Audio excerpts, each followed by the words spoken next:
Chers auditeurs du micro missionnaire, assalamu alaikum, bonjour à tout le monde.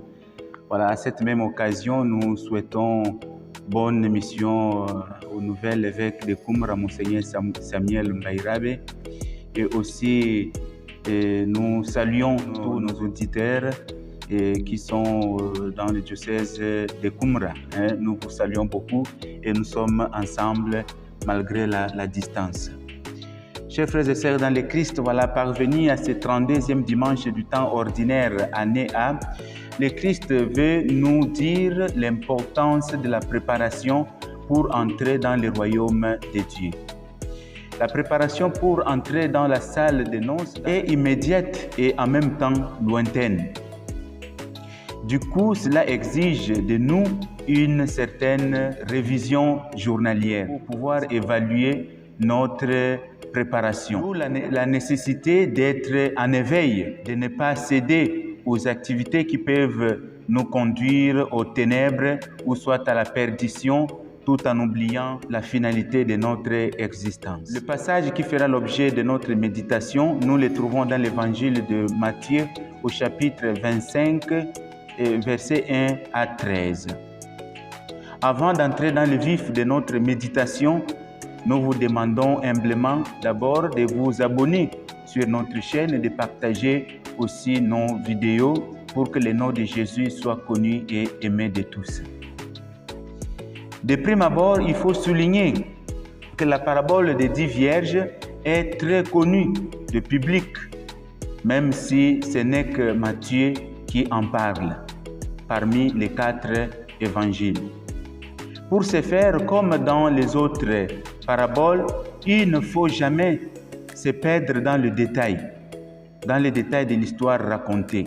Mais plutôt, il faut se concentrer à déchiffrer l'enseignement principal que veut nous livrer la parabole. Par exemple, pour la parabole de ce dimanche, l'enseignement principal qui découle de celle-ci, c'est que c'est maintenant qu'il faut se préparer pour entrer dans le royaume de Dieu. Plus tard, ça sera peut-être compliqué. Donc, c'est maintenant que nous devons nous mettre au travail, car le moment où viendra l'époux n'est pas précisé.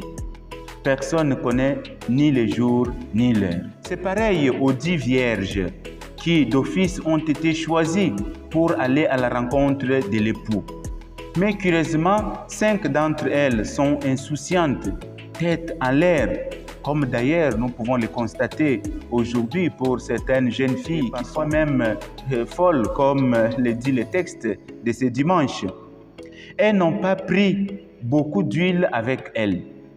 Peut-être qu'elles pensaient à ce que le Seigneur vienne tout de suite, ou même elles ne pensaient qu'au plaisir, à la joie d'être choisies et non à ce qui est exigé pour entrer dans le royaume. Les 5 autres, par contre, sont prévoyantes, sages, comme nous dit le texte de l'Évangile. Elles ont pensé qu'il pourra y avoir une attente longue et ne sachant pas aussi quelle heure et quel jour le Seigneur viendra, alors elles se sont préparées en conséquence. Elles ont pris des dispositions nécessaires. Et donc, à l'arrivée de l'époux, elles étaient prêtes avec leurs lampes bien allumées, tandis que les autres étaient dans le noir, dans la nuit obscure. Le temps d'aller chercher l'huile, la porte fut fermée. Et finalement, elles ont raté l'époux. Elles ont raté l'époux. Chers frères et sœurs dans le Christ, cette parabole est d'actualité. Nous sommes nombreux qui affirment d'être disciples du Christ, mais peu qui s'engagent définitivement et objectivement pour le règne de Dieu. Cette parabole nous renvoie dans un autre passage de l'Écriture qui dit « Beaucoup sont appelés, mais peu sont choisis ». Combien de baptisés qui sont vagabonds au quartier sans rien faire, mais qui trouvent la peine pour aller à la messe? Combien de familles chrétiennes trouvent le temps pour prier ensemble, père, mère et les enfants? Mais la même famille trouve le temps pour regarder novelas, regarder le match de football, etc. La première épître de Saint Pierre ne dit-elle pas « Soyez sobres, veillez. Votre adversaire, le diable, comme un lion rugissant, cherche qui il dévorera. » Combien de chrétiens engagés dans la politique, ayant la lampe allumée au départ et qui sont sortis dans les ténèbres puisque manipulés par les pouvoirs?